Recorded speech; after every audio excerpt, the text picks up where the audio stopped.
June 19th, 2001, Anchorage, Alaska. While staying at a motel, 52-year-old registered nurse Thomas Nuzzi fails to check out and does not show up for his next work assignment in the town of Bethel. 6 days later, Thomas's abandoned Jeep is found at a remote ski lodge in Chugach State Park, but an extensive search of the area fails to find him. In the days prior to his disappearance, Thomas was seen with an unidentified man and woman who continued to occupy his motel room after he vanished. They are never tracked down, and Thomas continues to remain a missing person. After that, the trail went cold.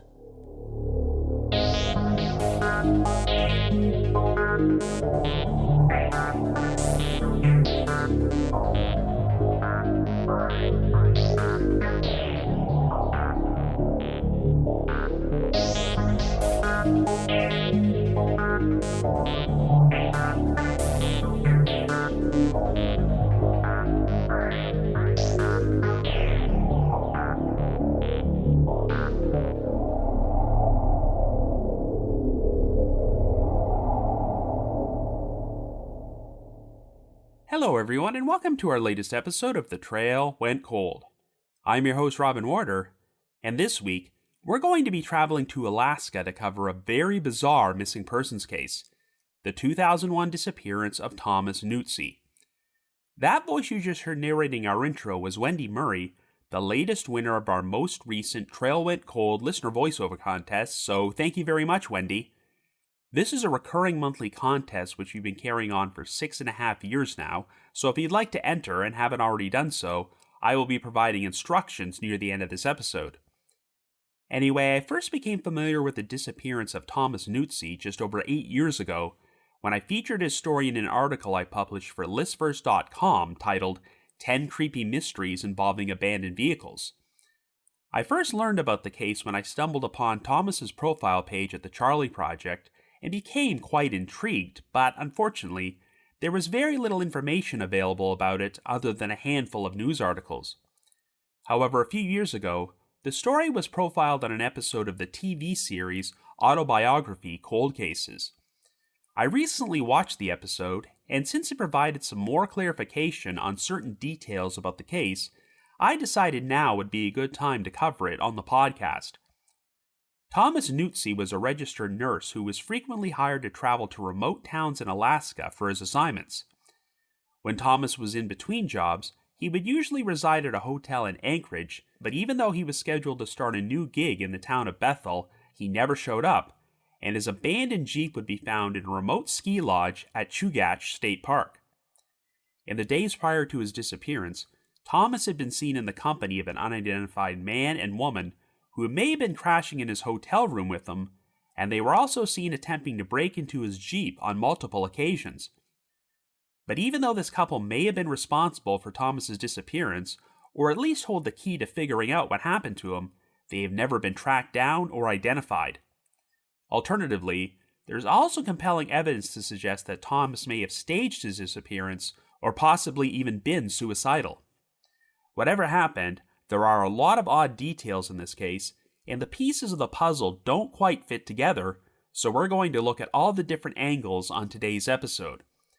However, before we get started, just a quick reminder that The Trail Went Cold is a weekly podcast, which is currently available for download on several platforms, including Apple Podcasts and Spotify. So if you like this podcast, be sure to subscribe to it, and please leave us a rating or review on any of those sites to help spread the word and garner us more exposure. The Trail Went Cold is on Patreon, so if you would like to learn how to support the show, please visit our page at patreon.com/thetrailwentcold. For as little as $1 a month, you can garner access to exclusive rewards, including stickers and thank you cards, early access to episodes, and bonus content, as our Patreon page has around 70 exclusive bonus episodes in our archives, which are not available on a regular feed. So with all that out of the way, let us now explore the disappearance of Thomas Nuzzi.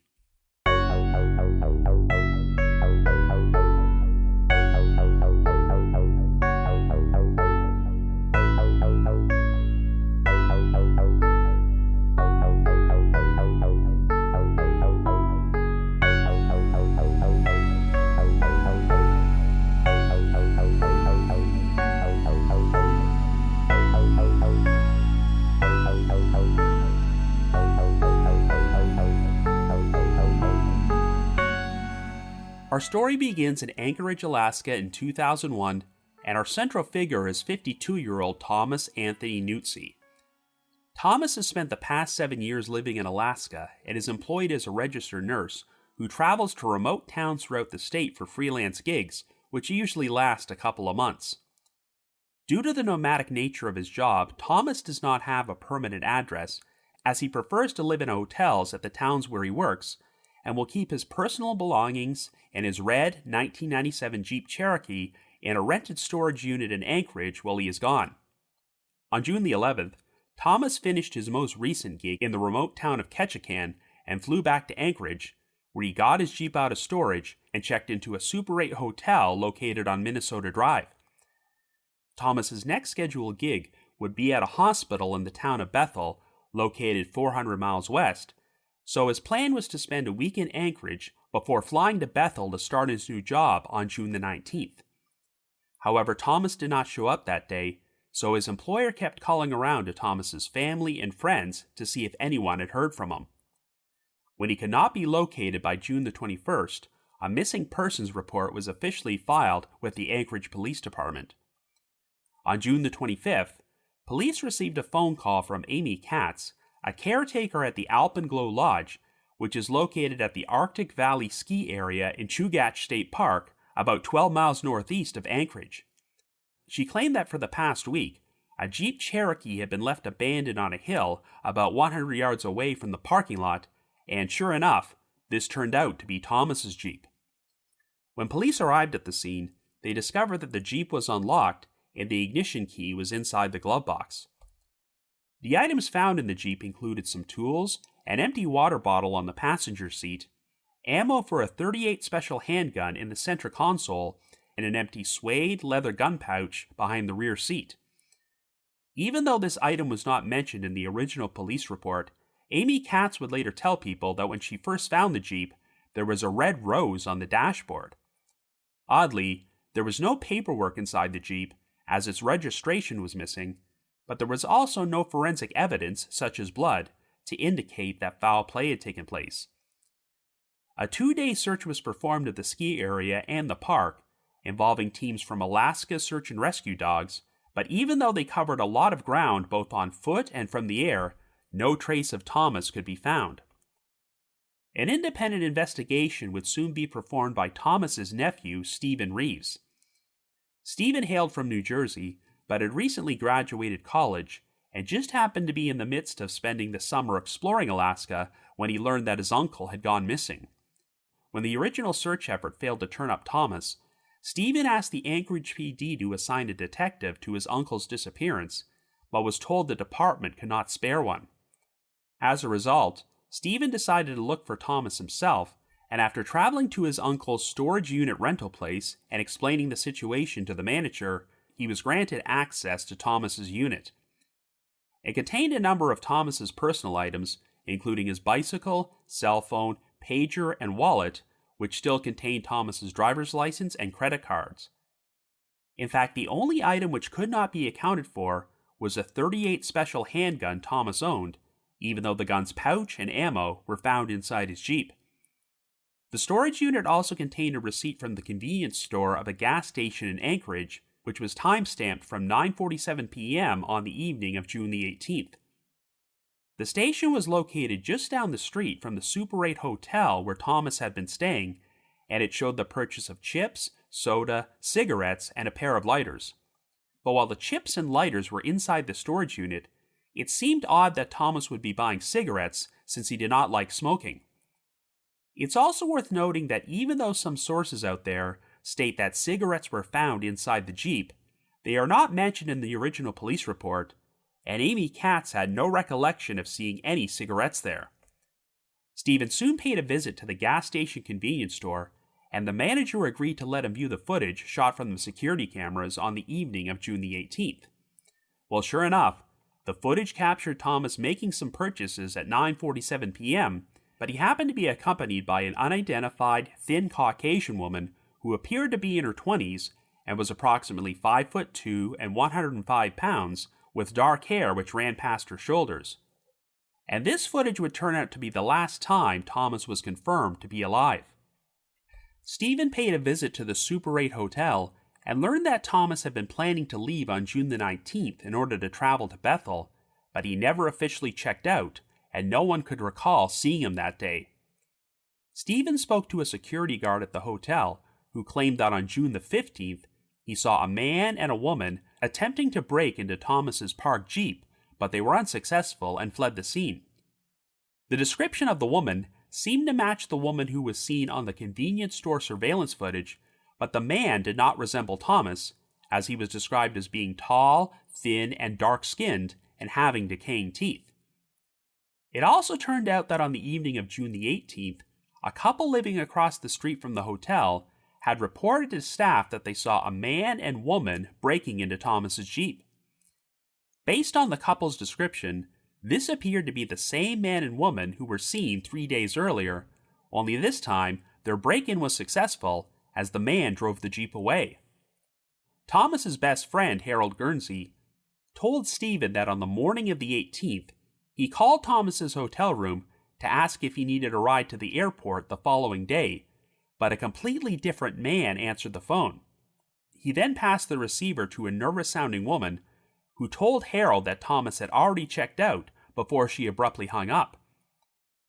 At around 11 a.m. on the morning of the 19th, a housekeeper said that she knocked on the door to Thomas's room, but a woman answered, and the housekeeper noticed a man lying on the floor in the background. She then returned to the room 2 hours later, and this time, a man who was definitely not Thomas was sitting on the bed, so she told him to leave. He was described as being dark-skinned and having decaying teeth, so he matched the description of the man who had been seen breaking into Thomas's Jeep. But after this encounter with the housekeeper, the man and the woman were not seen around the hotel again. Since Stephen had taken his uncle's cell phone from his storage unit, he decided to call all the numbers from the phone's recently dialed, missed, and received calls.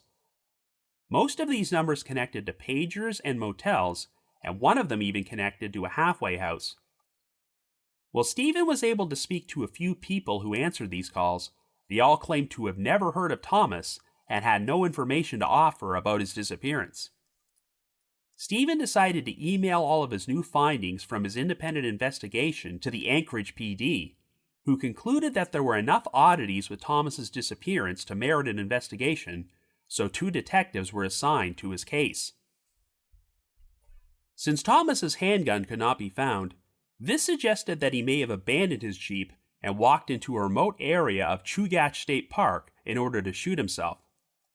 But his family and friends did not buy this, as Thomas did not drink or do drugs and had no financial problems or known history of depression.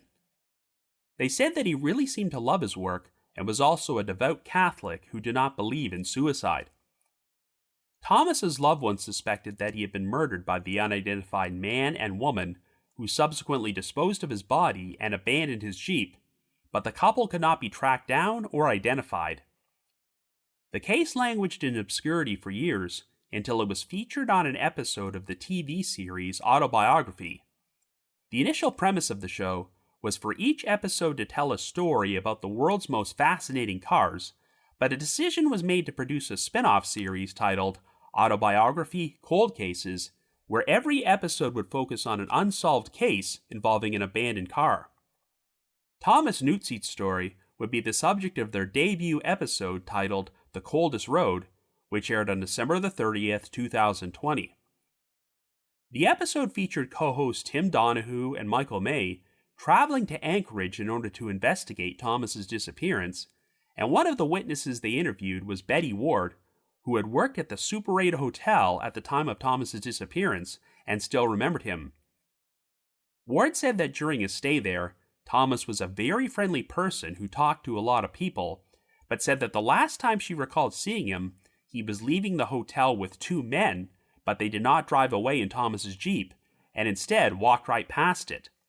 Another new piece of information revealed during the episode was that Amy Katz, the caretaker at Alpenglow Lodge, was certain that she had first seen the Jeep parked there during the daylight hours of June the 18th, even though Thomas was captured on the convenience store surveillance footage in Anchorage later that evening.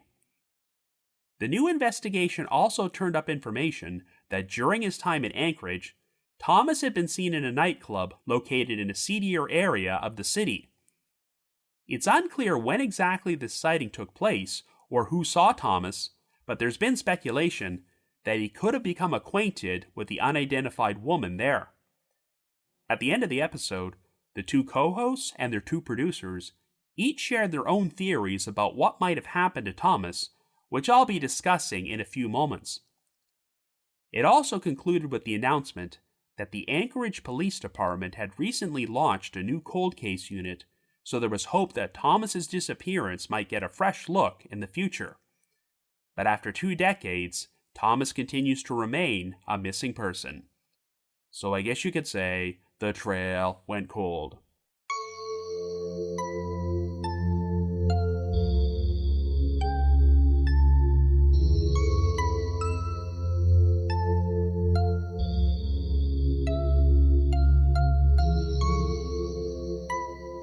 So like I mentioned in the intro, I first became familiar with Thomas Nuzzi's disappearance when I featured it in an article I published for listverse.com several years ago, but at the time, there were only a handful of media sources about the case out there, and none of them were dated past 2006. But then I recently watched the aforementioned episode of Autobiography Cold Cases, and while it offered some clarification on certain details about this case, it still left me with a number of unanswered questions. The episode put a lot of emphasis on the fact that Anchorage was a city that has a major problem with car theft, largely because their police department does not have the resources to adequately deal with the problem. I can understand why they focused on this angle, because this is a car-themed show, and it's possible that the theft of Thomas's Jeep may have played a role in his disappearance. However, the episode spent way too much time focusing on a local vigilante/folk hero named Floyd Hall, who has gained notoriety for tracking down and recovering hundreds of stolen vehicles in Anchorage. While watching these sections of the episode, all I wanted to do was get back to Thomas Nuzzi's story because we still don't know if the vehicle theft angle has any relevance to what happened to him. Of course, at the end of the episode, the show's two co-hosts and their two producers each attempted to share their own theory about what might have happened to Thomas, and they vary from homicide to suicide to disappearing voluntarily to start a new life. Admittedly, each of their theories has holes in them, because when you look at all the known facts, it's hard to come up with a likely scenario which makes 100% complete sense. But one thing I appreciated about the episode is that they actually paid a visit to the Alpenglow Lodge at the Arctic Valley ski area, which is where Thomas's Jeep was abandoned. Even though the spot was only about 12 miles outside of Anchorage, it was completely isolated and surrounded by nothing but open space. In fact, according to Amy Katz, the caretaker from the lodge who found the Jeep, when she was originally hired for that position, she was asked by one of the park rangers, quote, "Why do you want this job? This is where people come to dump dead bodies," end quote. Indeed, if Thomas was the victim of foul play, it would have been really easy for someone to dispose of his body out there so that no one would ever find it. But on the other hand, if someone else abandoned Thomas's Jeep, they definitely would have needed another vehicle in order to make it back to civilization.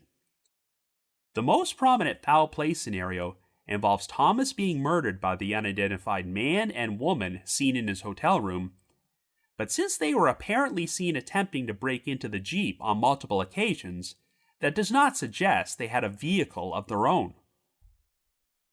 So even though Thomas's family and friends insisted he was not suicidal, I do not find it unbelievable that he could have abandoned the Jeep himself, walked into a remote area, and then took his own life by shooting himself, and his remains were subsequently missed during the search effort. This is very reminiscent of the episode I released a few weeks ago about the 2008 disappearance of John Glasgow, whose abandoned vehicle was found in a state park in Arkansas, and even though the original search effort turned up no trace of him, his skeletal remains were discovered in a remote section of the park 7 years later. To this day, it's still unknown if John Glasgow's death was homicide, suicide, or accidental, but there is a compelling case to be made for him driving to the park because he felt it was a peaceful place to end his own life. One of the biggest issues with figuring out what happened in this case is that we know very little about Thomas's background. What we do know is that he had been living and working in Alaska for 7 years, and while none of the sources I found mention where he was originally from, I think it's possible he hailed from New Jersey, since that's where his nephew, Stephen Reeves, lived. Thomas was a registered nurse, and it sounds like he would get assigned to work temporary gigs at hospitals and various remote towns throughout Alaska. While none of these jobs were permanent and forced Thomas to live a nomadic lifestyle, you can make pretty good money doing this, as there's always going to be a demand for nurses in remote towns, and I'm assuming there's probably not a long lineup of candidates who are anxious to travel to these faraway places. Due to his constant traveling, Thomas did not have a permanent home, and whenever he was in between jobs, he would just stay at a hotel in Anchorage. That's obviously not a lifestyle that everyone would want, and while Thomas was supposedly happy and content doing this, you have to wonder if spending all this time in remote, isolated areas could have caused him to become depressed or suicidal. While the autobiography episode interviewed a couple of witnesses from Alaska who had a connection to this case, it did not feature any comments from Thomas's friends or family members, not even his nephew, Stephen Reeves, who pretty much took the reins with trying to find him after he went missing. So as a person, Thomas Nuzzi definitely appears to be something of an enigma. But let's talk about the information we do know. It's been established that Thomas arrived in Anchorage on June the 11th and was scheduled to fly to Bethel on the 19th, so he was presumably planning to check out of the Super 8 hotel that morning and keep his Jeep locked in his rented storage unit while he was gone. But Thomas never did go through the process of formally checking out, and the last time he was confirmed to be alive was when he appeared on the gas station convenience store surveillance footage making purchases at 9:47 p.m. on the evening of June the 18th. If Thomas was the victim of foul play, then the most obvious suspects are the unidentified man and woman who were seen inside his hotel room on the 19th before they also disappeared.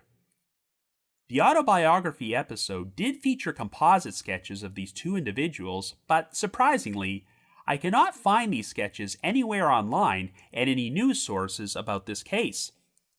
And what's also frustrating is that as far as I can tell, the surveillance footage of Thomas and the woman in the convenience store has never been released publicly. It sounds like the Anchorage Police Department initially felt that Thomas's disappearance might have been voluntary, and with no hard evidence of foul play, they said they did not have the resources to conduct a proper investigation.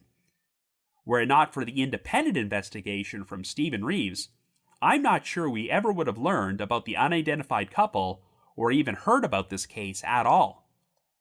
But if the police had taken this case more seriously at the outset and immediately released the composite sketches and surveillance footage to the public, who knows if things might have turned out differently. One of the most prominent theories which has been pushed forward is that the man and woman were drug addicts, and this assumption is due largely to the descriptions of them, as the woman was apparently rail thin, and the man was also thin and had decaying teeth. Since Thomas was a registered nurse, it's possible he was making an attempt to help them. According to those who interacted with Thomas during his time at the hotel, he was a very friendly, outgoing person who talked to everyone, so I could see him befriending these two people and taking them under his wing if they needed help. Alternatively, perhaps Thomas was secretly a drug addict himself, though no evidence has ever been found to support this. It's been speculated that the man and woman could have targeted Thomas because he had a supply of drugs on him, but he was between assignments at this point, and unless Thomas was stealing drugs from his workplace, it's very unlikely he was carrying anything.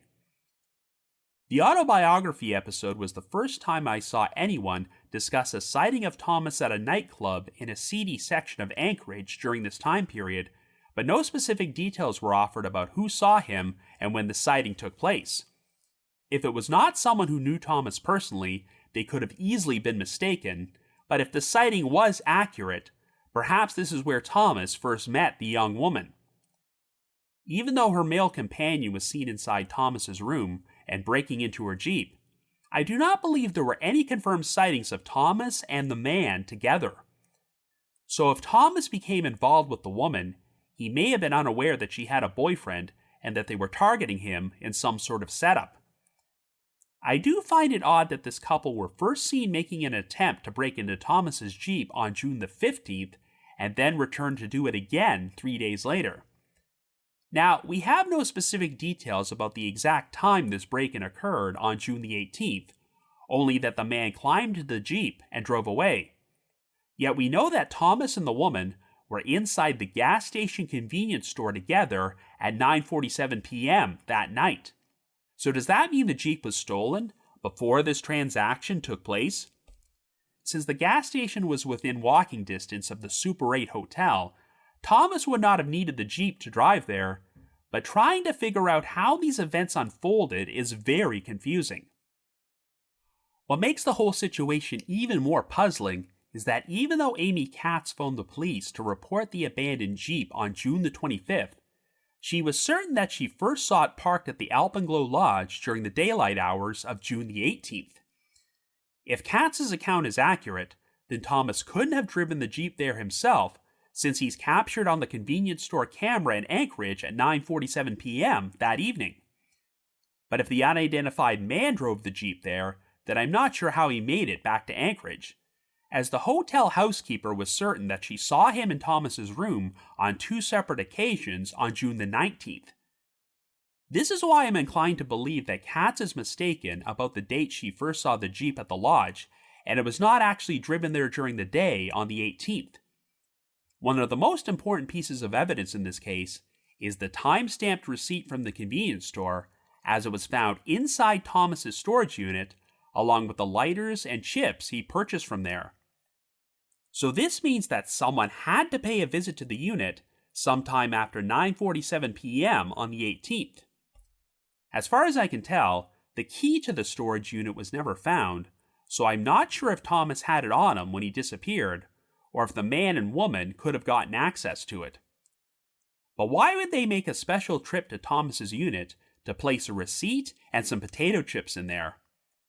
A number of Thomas's other personal items, including his wallet, credit cards, and cell phone, were also inside the unit, and if this couple were a pair of desperate addicts, why wouldn't they steal these items?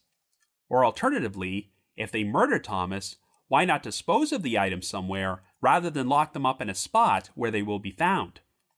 The wallet, credit cards, and cell phone were items that Thomas definitely would need to travel to his new job in Bethel, so if he placed the items in there himself, I think that points towards him planning a suicide. But if that is what happened, then how did the man and woman fit into this whole situation? Well, another witness who apparently interacted with them was Thomas's best friend, Harold Guernsey, who said that he phoned Thomas's room on the morning of June the 18th and spoke to both a man and a woman, the latter of whom told Harold that Thomas had already checked out. We know that's not true, but at the same time, we also know that Thomas was still alive on the morning of the 18th, since he showed up in the surveillance footage later that evening. So this seems to indicate that Thomas was letting this couple crash in his room, and for whatever reason, he just happened to be out when Harold called. Thomas's loved ones found it odd that he purchased cigarettes and 2 lighters at the convenience store, since he apparently disliked smoking, but if this couple had been crashing in his room for the past couple of days, then I can see him buying cigarettes for them, as well as an individual lighter for both the man and the woman. It's also been confirmed that a woman answered the door to Thomas's room when the housekeeper showed up there at 11 a.m. on the morning of the 19th, and she saw a man lying on the floor in the background. And when the housekeeper returned to the room 2 hours later, a man who was definitely not Thomas was sitting on the bed, and she told him to leave. I began to wonder if the housekeeper might have actually seen Thomas's body when she first arrived at 11 a.m., and it was subsequently removed from there, but the sources I've seen make it sound like the man she saw on the floor was the same man she saw on the bed 2 hours later. Unfortunately, one crucial detail which has never been clarified is if anyone could confirm having seen Thomas's Jeep parked at the hotel on the morning of the 19th.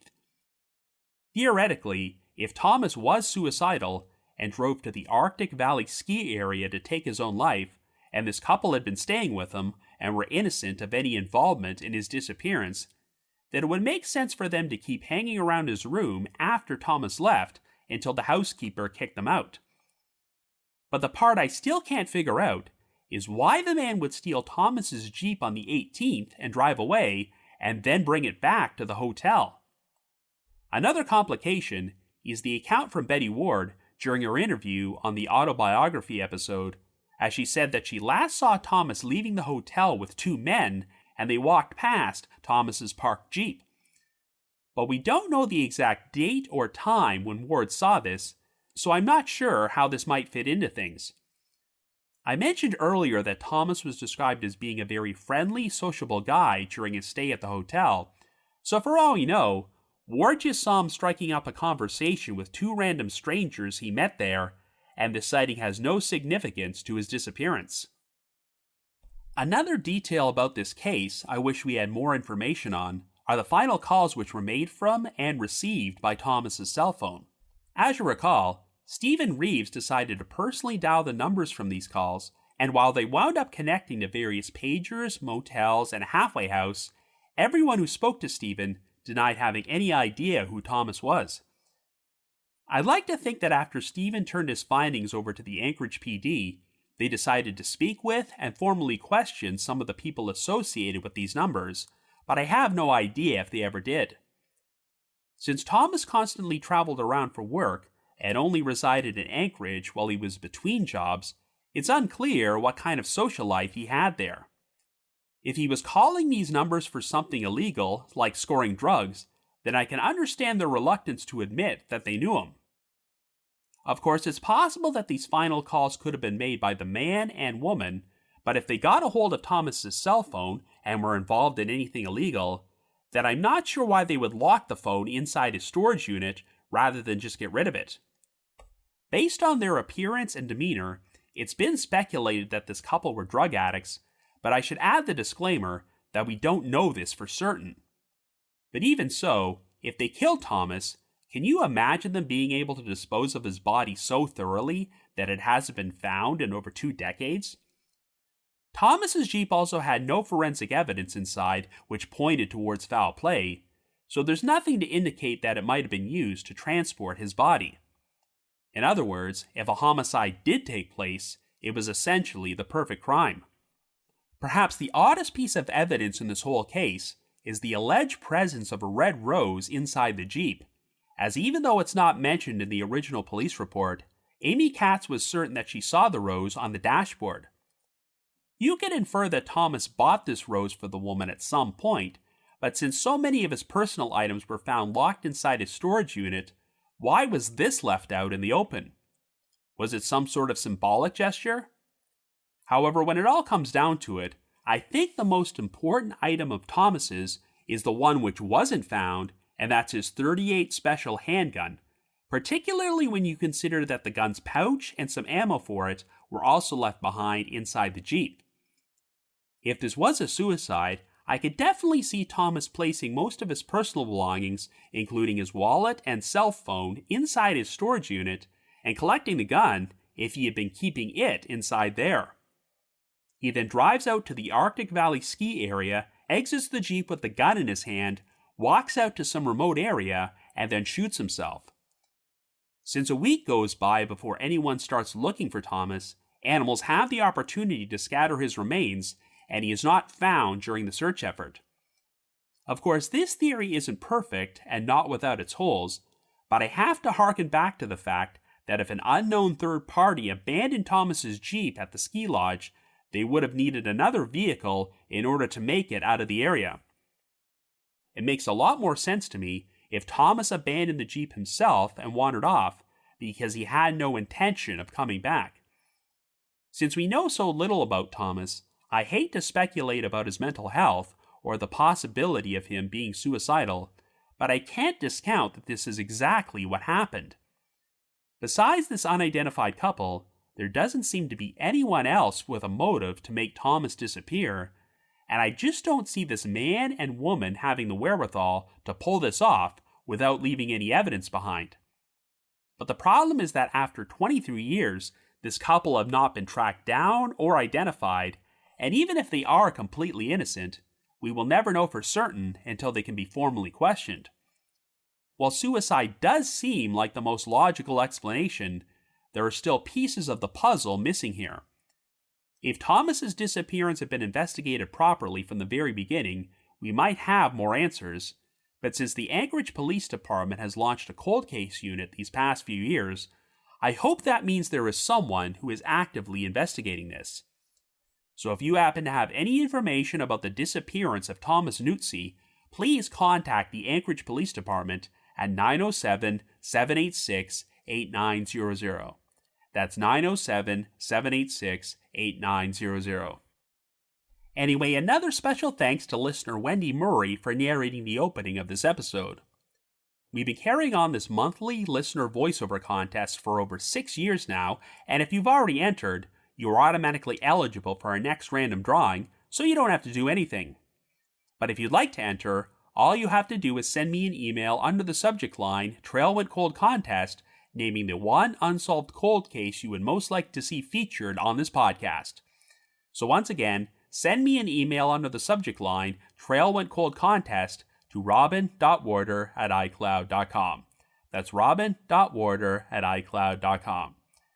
Another reminder that The Trail Went Cold is on Patreon, so please visit patreon.com/thetrailwentcold to learn how you can support our podcast and become eligible for some pretty neat rewards.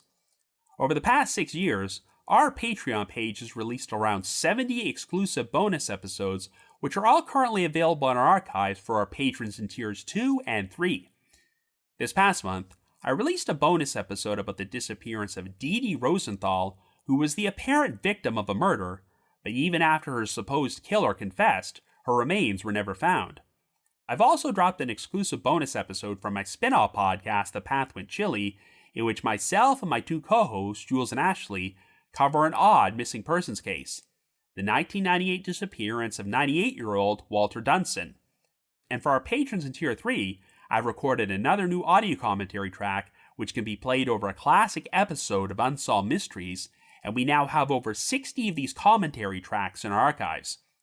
I'd also like to give a shout out to our most recent listeners who have signed up with us on Patreon this week, and they are Rebecca L. and Jordan D. Thank you so much for your support. I just wanted to remind everyone that The Trail Went Cold will be returning to the True Crime Podcast Festival, which is being held at the Denver Marriott Westminster in Colorado from July the 12th to the 14th.